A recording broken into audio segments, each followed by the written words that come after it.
taste of hunger was gray, like the winter sky. Leora Silverveil ran, her thin boots cracking the ice-skinned puddles of the alley. Behind her the tavern door opened, spilling yellow light and the raw laughter of alphas. "Stray Omega, get back here!" She didn't. She ran for the one place they wouldn't follow, the forbidden wolf-shade deepwood. The snow was falling faster now, a white veil for her escape. She'd rather face the forest spirits than the pack that rejected her. She ran until her lungs burned, until she fell, and that was when she smelled it. Not the village's sour ale and wet fur, but something ancient, sharp, and clean, like frost and pine and a fire held perfectly still. The deepwood was a lie. The elders in her ragged village, a cluster of huts clinging to the mountain's knees, spoke of it with fear. They said it was haunted, a place of silence and shadow, ruled by a beast king who tolerated no trespassers. Leora, huddled at the back of the pack hall, her Omega status a cloak of invisibility, had listened. She'd believed. Now she knew the truth. The deepwood was not silent. It was full of the wrong kind of sound, the snap of a twig that was too heavy to be a squirrel, the low sigh of wind that seemed to circle back as if tasting the air around her. Leora pressed her back against the rough bark of a pine, her breath pluming in weak white clouds. She was so cold she'd stopped shivering.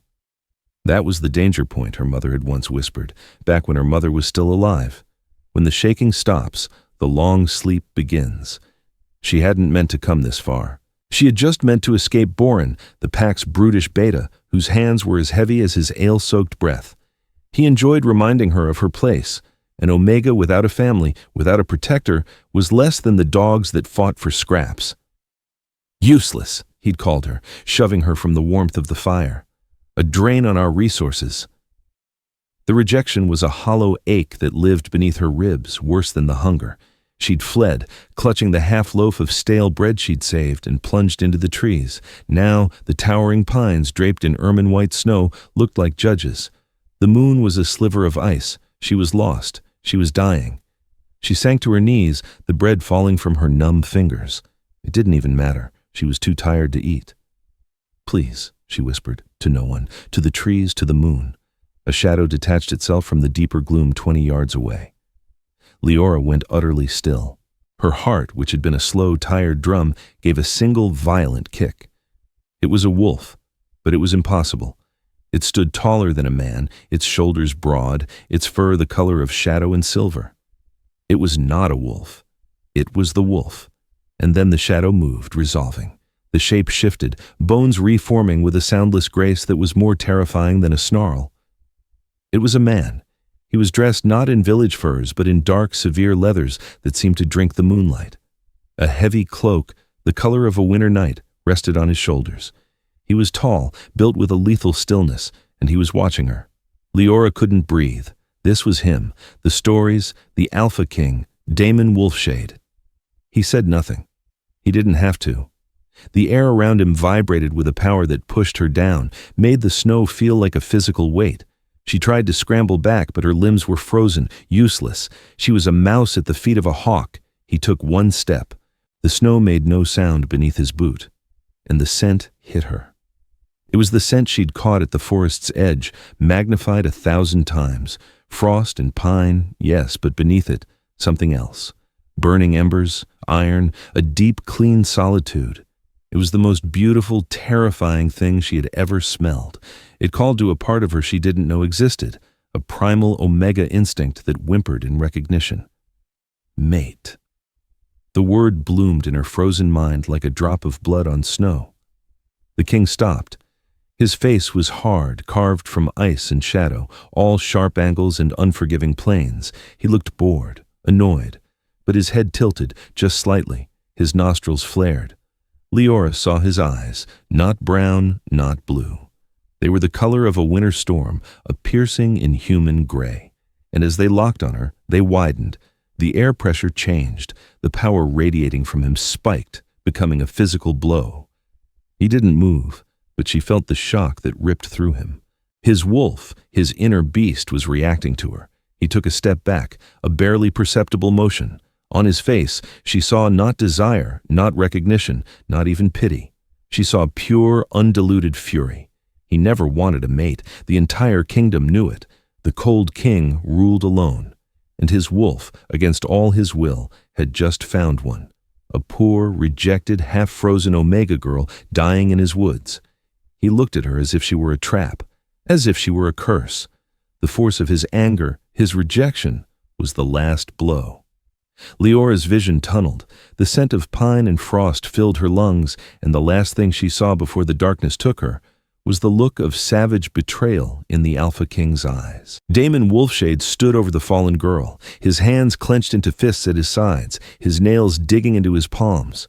His wolf was screaming. It was a physical agony, a clawing, roaring inferno inside his chest that he had spent 3 decades mastering. His bloodline was old, pure, and cursed. The Wolfshade Alphas were bred for power, not for peace. They were rulers, warriors, and monsters. And the mate bond for them was not a blessing. It was an apocalypse. His father had adored his mother, a fierce alpha female from the north. And when she died in a border skirmish, the bond severing had shattered him. He'd ruled for 3 more years as a hollow-eyed tyrant before walking into the blizzard and never returning. Damon had sworn, never. He would not be undone by a scent. He would not be broken by a bond. He ruled his kingdom with a frozen, precise control. He was the master of his wolf, not the other way around. Until this. He had come to the deep wood for the rig, the sacred winter hunt. It was a time of solitude, of reaffirming his dominance over his own feral nature. He'd scented her a mile away, a pathetic, sour note of fear and desperation. A stray. He'd moved to eliminate the trespasser, to deliver a quick, clean death as the law demanded, and then he was close enough. Beneath the hunger and the cold, he'd smelled her. Silver and moonlight, crushed herbs, the scent of home. His wolf, the beast he kept chained in iron, had risen up and howled its recognition. Ours, mate, found. He looked down at the girl. She was pathetic. A slip of a thing, bones sharp beneath her rags. Her hair, the color of old honey, was matted with snow. She was an Omega. Not just an Omega, but a rejected one. He could smell the pack's disdain on her, a faint lingering stench of isolation. She was the absolute last thing his kingdom needed, the last thing he wanted. The law demanded he take a mate of power, an alpha or a high-ranking beta to secure his bloodline, not a half-starved refugee. He should kill her. It was the law. Trespassers die. He raised his hand. His claws, black and sharp, slid from his fingertips. One swipe across the throat. It would be a mercy. The girl let out a tiny, broken sigh in her unconsciousness, a small puff of white. She looked impossibly fragile, and his wolf roared in protest. Touch her, and we die. Damon snarled, the sound ripping from his own throat. He was trapped. He could not claim her. He would not. But the primal law, older than any kingdom, forbade him from harming his fated mate. Useless, he hissed. The word was for her, for himself, for the gods who had played this cruel joke. He stood there for a long minute, the snow falling around him, the war raging inside him. His control, his perfect icy control, was cracking. He could feel his bones itching to shift, to cover her small body with his own, to warm her, to protect her. He fought it. He would not, but he could not leave her to die. With a growl of self-loathing, he unfastened his heavy cloak, the cloak of the Alpha King, lined with the black fur of the Shadow Wolf. He wrapped her in it. The second his scent enveloped her, the girl's unconscious breathing eased, deepening. She instinctively burrowed into the warmth. The sight sent another spike of agonizing possession through him. He scooped her up. She weighed nothing. He held her against his chest, her head lolling against his shoulder. Her scent, now wrapped in his own, was intoxicating. It was fire in his veins. He turned toward his fortress, the stone and shadow citadel that loomed on the mountain's peak. He was the cold king. He was bound by ancient laws. He never wanted a mate, and he was now carrying his greatest weakness, his fated ruin, home. He entered the castle not as a victor, but as a prisoner. Leora woke to the feeling of fire. She was lying on something impossibly soft, a mattress stuffed with down, not a straw pallet, and she was warm. A massive roaring fire crackled in a stone hearth the size of her entire hut back in the village. She sat up, gasping. The room was vast. The walls were bare, dark stone, but the bed was draped in heavy velvet, and a thick fur rug covered the floor. Her rags were gone. She was dressed in a simple, soft linen nightgown. It was clean. It smelled faintly of soap and the dry scent of herbs, but not of... She lifted the sleeve to her nose. Nothing. Then she saw it. Pooled on the floor at the foot of the bed was a cloak, black, heavy, and radiating a faint, dangerous warmth. Frost and pine. Her heart hammered. She scrambled off the bed, backing away until her shoulders hit the cold stone wall. She was in his castle, the fortress, his prisoner. The door, a heavy slab of dark wood banded with iron, had no handle on the inside. Panic, cold and sharp, seized her. She was trapped. He had brought her here. Why? To kill her later? To what? She spent the day in terror. The silence was absolute. No footsteps in the hall, no voices, just the crackle of the fire and the howl of the wind outside the thick, arrow-slit window. Late in the day, a small slot opened in the door and a wooden tray was pushed through. On it was a bowl of thick stew, a hunk of dark bread, and a mug of water. Leora stared at it for an hour before her stomach's agonizing cramps forced her to move. She crawled to it, snatched the food, and retreated to the farthest corner of the room, eating with her hands, her eyes fixed on the door. The food was rich. It tasted of meat and root vegetables. It was the best meal of her life, and it tasted like ash. This was her life for 3 days. Silence, fire, food from an invisible hand. She was a ghost in a stone cage. She felt the king's presence in the castle, even if she couldn't see him. He was a weight, a pressure, a storm waiting offshore. She knew with an animal certainty that he was aware of her. Every breath she took, every move she made, he was avoiding her. He was waiting for her. She didn't know which was worse. On the 4th night, she couldn't sleep. The moon was full, and its cold blue light streamed through the narrow window. It illuminated the cloak on the floor. She was drawn to it. She hadn't touched it since she woke. It was his. She crept closer. The scent was still there, woven into the fabric. Frost, pine, embers. Her hand trembled as she reached out and touched the fur lining. It was impossibly soft. Without thinking, drawn by a desperate, primal loneliness, she picked it up. It was heavy. She wrapped it around her own shoulders, instant heat, not just from the fur, but from him. The scent enveloped her, sinking into her skin, and the part of her that was Omega, the part she had always hated for its weakness, settled. The terror that had been a knife in her ribs for days softened. The hollow ache of rejection eased. She felt safe. A tear slid down her cheek, hot and stinging. It wasn't safety. It was a lie. The man whose scent soothed her was the same man who had looked at her with hatred. The man who was her fated mate was her captor. She sank to the floor, wrapped in his cloak, and wept. She cried for her mother, for her lost pack, for the hunger and the cold. But mostly she cried because the one person in the world her soul was screaming for was the one person who would never want her. The sound of a key grating in the lock made her stop. Her breath died. Her heart stopped. The heavy door swung open. He stood there, silhouetted against the dim torchlight of the hall. Damon Wolfshade. He was even larger than she remembered. He filled the doorway, a living mountain of shadow and power. His eyes, those storm-gray eyes, scanned the room. They passed over the empty tray, the rumpled bed, and then they found her. Huddled on the floor, curled up in his cloak, Leora saw his hands clench. A low, warning growl built in his chest, a sound like distant thunder. He was looking at his cloak, on her, and his expression was murderous. He took a step inside. "Give that back," he commanded. His voice was not a shout. It was a low, guttus-deep rasp that was infinitely more terrifying. It was the voice of the Alpha King, and it was meant to be obeyed. Jan gen amthan gen joannai. Daman watched her flinch. He had not meant to come here. He had spent 4 days in a self-imposed hell. The castle had become a torture chamber. Every draft of air carried her scent from this tower room, silver and moonlight. It was in his study, in his council chambers, in his bed.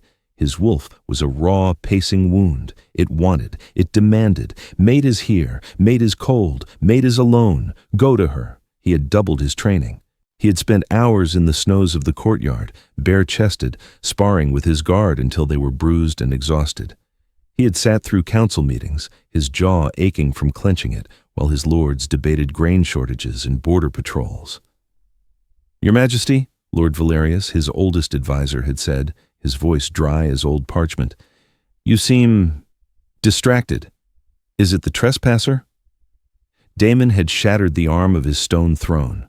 "There is no trespasser," he had growled, "only a prisoner." But she wasn't a prisoner. She was a splinter under his nail. He couldn't sleep. He couldn't think. He was losing control. And tonight, the full moon, it was worse. The primal urge to seek her, to claim her, to mark her as his, was a physical sickness. He had come to this room to end it, to take his cloak, the last foolish piece of himself he'd left with her, and to tell her she would be sent away, to a convent, to the southern border. He didn't care, anywhere but here. And he found her wrapped in it, as if she had the right. Give it back. The girl, Leora, he'd heard her whisper the name in her frozen sleep, scrambled to her feet. The cloak, ridiculously large, pooled around her. She looked like a child playing dress-up in her father's armor. She was trembling, but she didn't cower. She just watched him. Her eyes were huge in her thin face, a pale, clear green. I was cold, she whispered. Her voice was rusty from disuse. "You are in my fortress. You are fed. You are not cold," he bit out, advancing. She pulled the cloak tighter. A possessive, primitive part of his brain snapped. She was his cloak, his room, his mate. He stopped, a yard from her. The air between them was electric. He could smell her fear, but beneath it, he could smell her defiance. And worse, he could smell her scent, now mingled with his own, rising from the warmed fur of his cloak. It was driving him insane. "I will not be," he began, but his voice was shaking. He was losing. The beast was winning. He had to make her reject him. He had to make her hate him. It was the only way. If she rejected the bond, it might break. It might free him. He reached out and gripped the collar of the cloak, yanking her toward him. She stumbled, falling against his chest. It was a catastrophe. His world exploded. Skin-to-skin contact, even through the thin linen of her gown, was a brand. His body, so long held in ice, was instantly flooded with a fire that eclipsed thought. His wolf surged, roaring its triumph. "Mine," Leora gasped, her small hands coming up to brace against his chest. Damon's heart was trying to hammer its way out of his ribs. He could feel her heartbeat, a frantic, rabbit-fast panic against his own. He could feel the delicate structure of her bones, the impossible softness of her skin. He gritted his teeth, his fangs elongating. "What are you?" he snarled, trying to sound monstrous, trying to scare her. Leora was trembling so hard he could feel it in his own bones. She stared up at him, her green eyes filled with terror, but also something else. Not hatred. It was a devastating, heartbreaking recognition. Her Omega knew him, even if he refused to know her. I'm Leora," she stuttered, her breath warm against his skin. It was the wrong answer. It was too simple, too human. He couldn't bear it. He couldn't bear her. He shoved her away. She stumbled back, hitting the wall. The cloak, pulled from her shoulders, remained in his fist. "You are a stray," he spat, his voice shaking with the effort of his control. "You are a mistake. You will be gone by morning." He turned, the cloak crushed in his hand, and strode from the room, slamming the heavy door. He bolted it from the outside. He leaned against the cold stone of the hallway, his body rigid, his breathing ragged. He had failed. He hadn't terrified her. He had terrified himself. And as he stood there, fighting the urge to break down the door and drag her back, he heard it. From inside the room, not a scream, not a plea. A single, soft, broken sob. He had broken her, and the sound of it, instead of freeing him, felt like a spike driven straight through his own heart. The next day, Leora was not gone. The door remained locked. The food still came, but the cloak was gone, and with it, the last phantom of warmth. The room was just a room again. Cold stone. Leora sat on the bed, her knees drawn to her chest, and waited. She waited for the guards to take her away. She waited to be cast out, back into the snow. But nothing happened. The silence stretched. Another day, another night. She was starting to feel, not brave, but angry. It was a small, cold anger, like a banked ember. He had brought her here. He had looked at her like she was his, and he had thrown her away. He was a king, yes, but he was a coward. She would not die in this room. She got up and began to pace. She studied the walls, the window. The window was too narrow, but it looked out over an inner courtyard. And in that courtyard, buried under a foot of snow, was a garden. She could just make out the skeletal, frost-covered branches of lavender and thyme. A forgotten herb garden. Her mother had been a healer, not a pack healer. Omegas weren't trusted with that, but a village woman who knew what roots to boil for fever, what leaves to crush for a sting. Leora had watched. She had learned. It was the only useful thing she knew. She watched that garden for hours. Late on the 5th day, she heard a sound, a crash, not from the hall, from outside. She rushed to the window. In the courtyard below, Damon was training. He was stripped to the waist, his skin gleaming with sweat despite the Arctic air. He was magnificent. He was terrifying. He moved with a speed and grace that was inhuman, his sword a blur of steel as he attacked a thick ice-encrusted training post. He was not training. He was trying to kill it. He roared, a sound of pure primal rage, and brought his sword down in a two-handed arc that split the thick post in two. He stood there, panting, his head hung, his massive shoulders heaving. He was not in control. He was a man balanced on the blade of a knife. He raised a hand to his temple, pressing his fingers to it as if in agonizing pain. He swayed. Leora watched. She had seen this before, in alphas who pushed too hard, who fought their own nature. It was a pressure, a sickness of the blood. His power was too much for his body, and his wolf, roused by her, was poisoning him. He was in pain. A fierce, protective instinct, the Omega instinct she had been taught was useless, rose in her. It was so strong, so sudden, it choked her. Heal. She looked at the door. She looked at the window. She had nothing. She went back to the door and banged on it with her fist. "Hello?" she yelled, her voice hoarse. "Please, let me out." Silence. She banged again, harder. "Please, I need the garden. He's sick. I can help." She heard footsteps. The slot opened. The eyes of a servant girl, wide with fear, peered in. "Be quiet, Stray. You'll anger the master." "Puh, he's sick," Leora insisted, pressing her face to the slot. "The pressure. I know it. I need thyme and willow bark from the garden. Please, it will ease his pain." The girl looked terrified. I cannot." "Then you get it," Leora pleaded. "A bundle of thyme, 2 handfuls of snow, a strip of clean cloth. Bring it to me, please, before he breaks." The girl's eyes darted away toward the courtyard Leora couldn't see. She must have heard the crash. The slot snapped shut. Leora sank to the floor, her hope gone. She had tried. An hour passed. The fire was burning low. The slot opened again. A small cloth bundle was pushed through. Her heart leaped. She grabbed it. Inside, a sprig of dried thyme, a small pouch of willow bark shavings, and a strip of linen.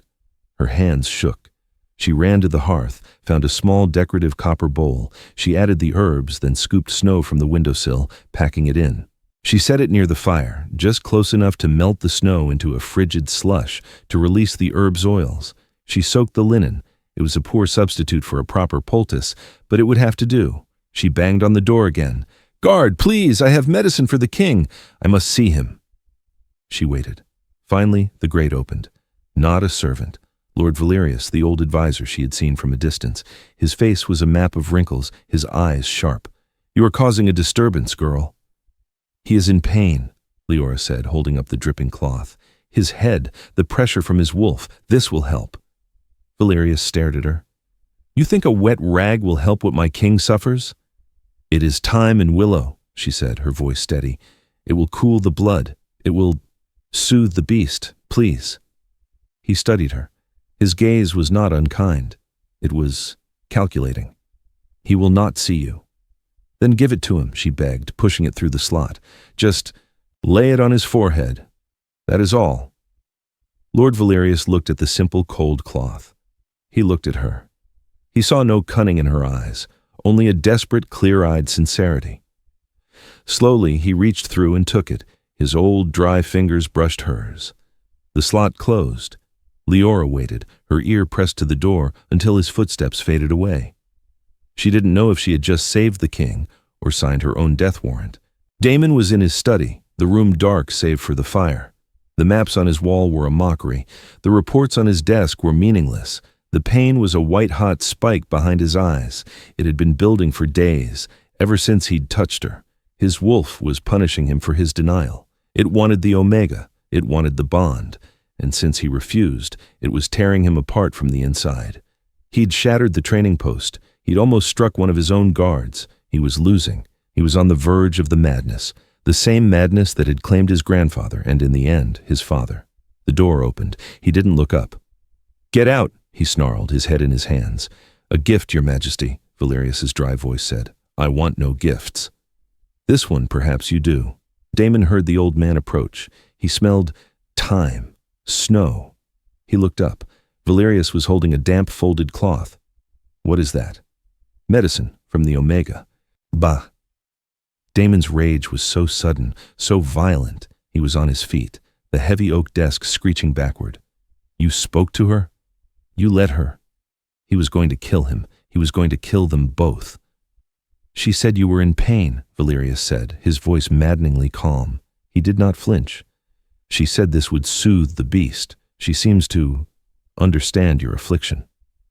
Damon stared at the cloth. It was a peasant's remedy, an insult. "She knows nothing," Damon seethed. "Perhaps, but I have served 3 Wolfshade kings, Damon.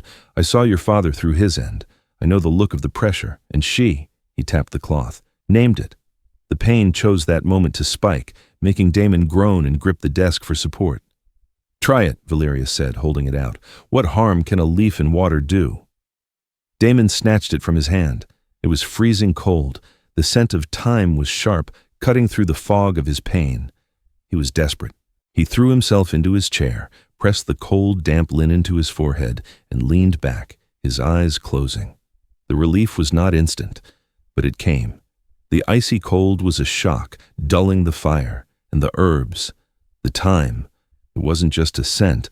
It sank into his skin, and it calmed. It didn't silence the wolf, but it seemed to quiet its screaming. The roaring in his blood subsided to a manageable drum. The pain receded. He sat that way for a long time. The cloth warmed, and he turned it over. He was breathing. The room was just a room. He was just a man. When he opened his eyes, Valerius was still there, watching him. "How?" Damon said. His voice was rough, but it was his own. "She is an Omega," Valerius said softly. "We have forgotten what that means. In our focus on alpha strength, we have forgotten. They are not just for bearing pups. They are the pack's heart. They heal. They soothe. They are the balance to the alpha's rage." Damon looked at the cloth in his hand. Such a simple, small thing. "It does not matter," Damon said, though the words felt hollow. "She is a stray. The law was written by your ancestor, Cale Wolfshade," Valerius interrupted, his voice dropping. "Written after his mate was stolen and killed, and he went mad and slaughtered 3 villages in his grief. The law that forbids a true mate bond was not written to protect the bloodline's power, Your Majesty. It was written to protect the king from this, from the pain of a bond so deep it will destroy you if it is severed." Damon went cold. "What are you saying?" "The Wolfshade curse is not that we are monsters. It is that we love too much. Your wolf does not want a mate. It needs one. And you have been given a true fated bond, not a political alliance, a real one." Valerius pointed toward the tower. "That girl is not your ruin, my king. She is the only thing that can save you from it. But your ancestors' law demands you reject her, and your wolf will not let you." Damon stared into the fire. He was trapped between an ancient law and a primal fate. "And now," Valerius said, his voice grim, "it may be too late. Horns were sounded at the gate half an hour ago. A delegation from the Silver Creek pack. They are asking for an audience." Damon's blood turned to ice. Silver Creek. Her pack. "They are led by a beta named Boren," Valerius said. "He says he is hunting a runaway, a pack Omega, and he is formally requesting her return under the old law." The great hall was cold, but the air was thick. Torches guttered in their iron sconces, casting long dancing shadows on the stone walls. Damon sat on the Wolfshade throne, a seat of carved stone and shadow fur, his face an impassive mask. He had bathed, dressed in his severe black leathers, and chained his wolf back down. The pain was gone, but in its place was a dreadful, vibrating calm. Lord Valerius stood to his right.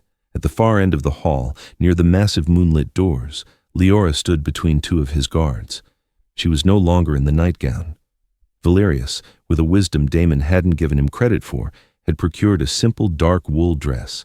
She was still too thin, her green eyes wide and luminous with terror, but she was not a prisoner in rags. She looked like herself. In the center of the hall, arrogance rolling off him like a bad smell, stood Beta Boren. He was a big man, muscular in the way of a brawler, not a warrior. His furs were stained, his beard unkempt. He was looking at Leora, his lip curled in a possessive sneer.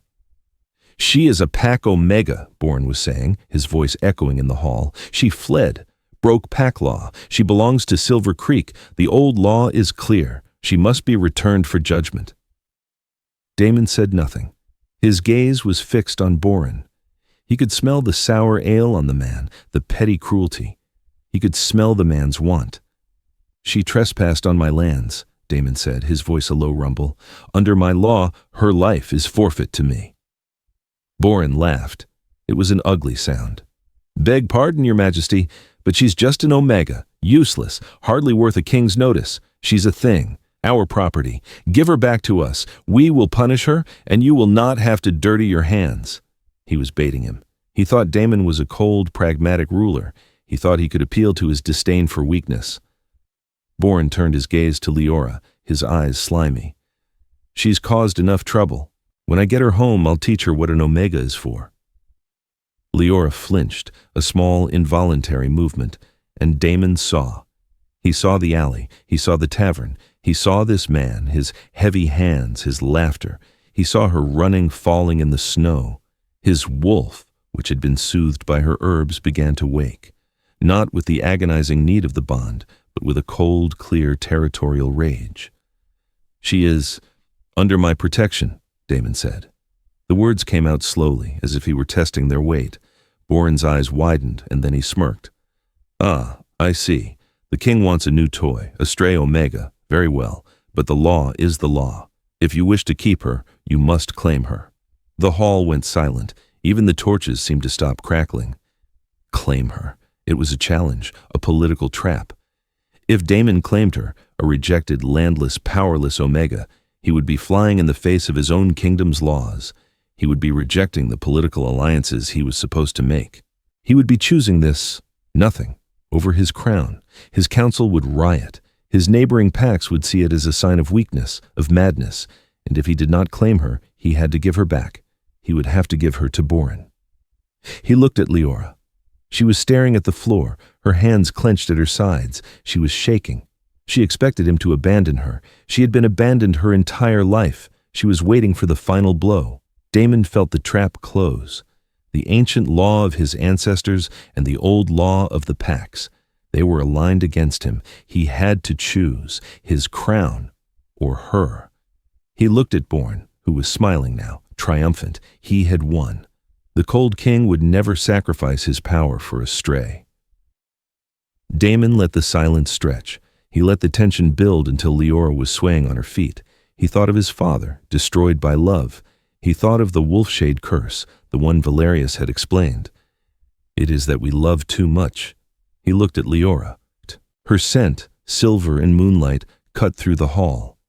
He had never wanted a mate. He had never wanted to feel. He had spent his life building a wall of ice, and he realized in that moment that the wall was gone. She had torn it down with a handful of herbs and a look of terrified, stubborn strength. "You are correct, Beta Boren," Damon said, his voice quiet. Leora's head snapped up. A small, broken sound escaped her. He had condemned her. Boren's smile widened. "I will take her and be on my—" "The law is the law," Damon continued, rising from his throne. He was not a man. He was an alpha. He was a king. He was hers. He descended the steps, his boots silent on the stone. He did not look at Boren. He walked past him, his power rolling off him in dark, suffocating waves. He walked until he stood directly in front of Leora. She was trembling, tears streaming silently down her face. She thought this was the end. He reached out. The guards flinched. Boren started to protest. Damon ignored them all. There was no one in this hall but the two of them. The moon, full and bright, shone through the high windows, bathing them in silver light. He touched her face. His thumb, rough and calloused, brushed away a tear. She gasped, her eyes locking on his. His storm-gray eyes were no longer cold. They were burning. "The king's law is that I am bound to my bloodline," he said, his voice so low only she could hear. "But the wolf's law is that I am bound to you." He turned, pulling her with him to face the hall. He kept his arm around her, her back pressed against his chest. She was a leaf against a mountain. He looked at Boren. "She is not a stray," he said, and his voice was no longer human. It was the alpha's growl, amplified by the stone. It shook the dust from the rafters. "She is Lupa. She is mate. She is mine." The word mine hung in the air, a physical force. Boren staggered back, his face draining of color. The arrogance was gone, replaced by raw animal terror. He had challenged an alpha king in his own hall. He had tried to claim the king's fated mate.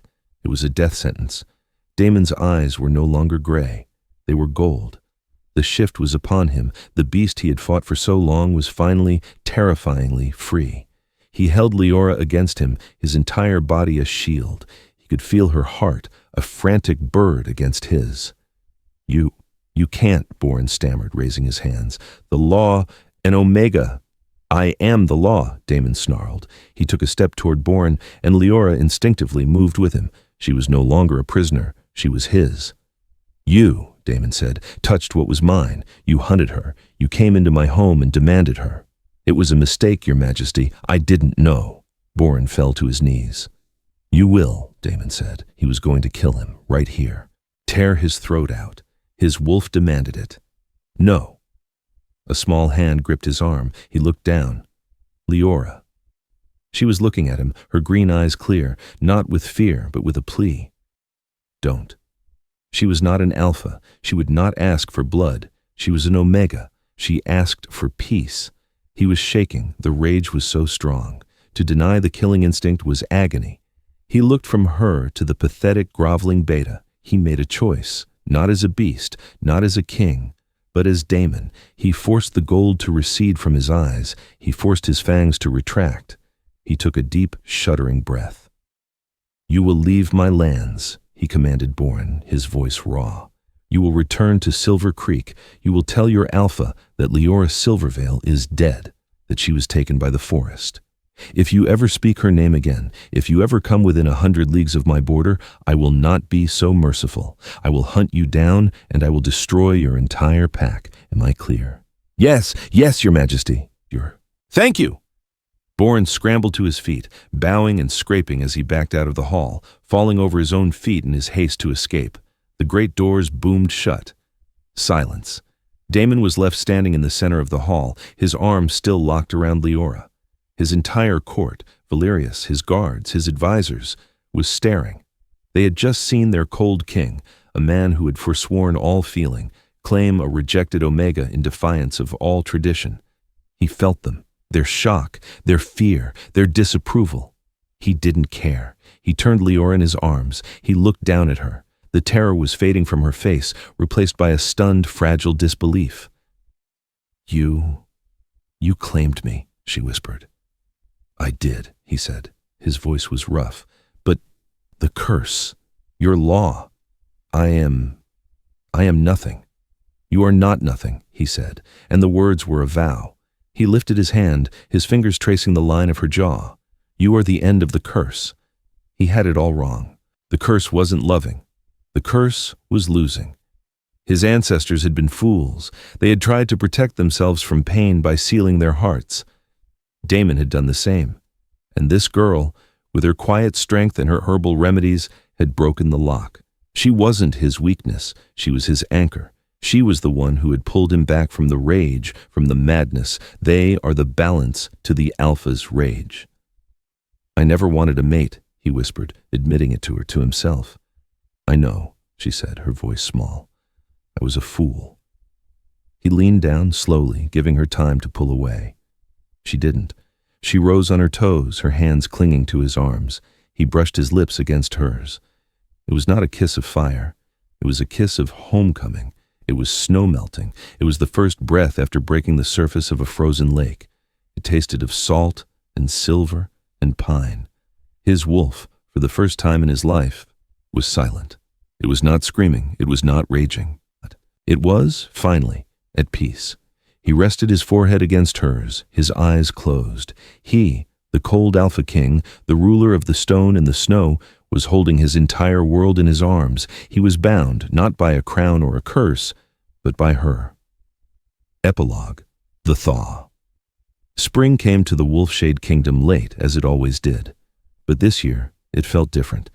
The snows melted with a speed the elders had never seen, rushing down the mountains in joyful, roaring streams. The frozen earth softened, breathing out the scent of damp soil and new life. In the castle's inner courtyard, the herb garden Leora had seen from her window was a riot of green. Leora, no longer pale and thin, knelt in the dirt, her hands full of thyme. Her hair, honey blonde, was braided with the first small white snowbell flowers. She wore a simple dress of forest green, and the sun felt warm on her back. She was not a prisoner. She was not a queen. The council was still reeling, whispering of the Omega mate, but Damon had silenced them with a look. Leora had no interest in the throne or in law. She had the gardens, she had the library, she had the run of the castle, and the staff who had once feared her now sought her out. She had a kind word for the kitchen boy, a remedy for the old guard's aching joints. The stone fortress, once so silent and cold, was beginning to feel warm. A shadow fell over her. She didn't startle. She knew his presence. She knew the sound of his breathing, the weight of his step. Damon knelt beside her in the dirt. He wore no crown, no armor, just a simple tunic, his sleeves rolled up, revealing his strong forearms. He said nothing, just watched her hands as she tied the thyme into bundles. His large, scarred fingers, so capable of destruction, looked clumsy next to hers. "Your wolf is quiet today," Leora said softly. He looked up at her, his storm-gray eyes no longer stormy. They were the color of the clear, melted river water. "He's always quiet," Damon said, his voice still low, "when he's near you." He reached out, not to claim, but to touch. His fingers brushed a smudge of dirt from her cheek. His touch was no longer a brand. It was just warmth. He had been so terrified of the bond, of the apocalypse it would bring, but the curse was a lie. The bond hadn't broken him. It had made him whole. There was no more rage, no more pressure, no more ice. There was only her. "My heart," he murmured. It was what he called her, not my love or my mate, my heart. She leaned into his touch, her eyes closing. My Alpha. He had been the cold king, and she the rejected Omega. He was a ruler bound by a crown, and she a girl bound by nothing but her own resilience. Now they were just Damon and Leora. He helped her to her feet. They stood in the sun, in the center of the garden, surrounded by the scent of new life. The kingdom had a long way to go. Tradition was a heavy, frozen thing, but the thaw had begun. Damon Wolfshade, the Alpha King, had found his balance, and Leora Silverveil, the poor, rejected girl, had found her home. This is the story of a bond that defied both curse and crown. It began in the snow with a fated, agonizing pull between two souls who were mirrors of each other, one trapped in ice, the other abandoned to the cold. Damon, the king who built a wall of law and duty to chain his own heart, and Leora, the Omega who had no power except the strength to heal. Their journey was not one of instant passion, but a slow, aching thaw. It was a path from fear to trust, from a gilded cage to a shared garden. In the end, it was not magic that broke the curse, but a choice. The choice to see past the titles of King and Omega, and to find the man and woman beneath. It is a story of how the most rejected heart can become the only anchor, and how the coldest love, once kindled, can burn the brightest.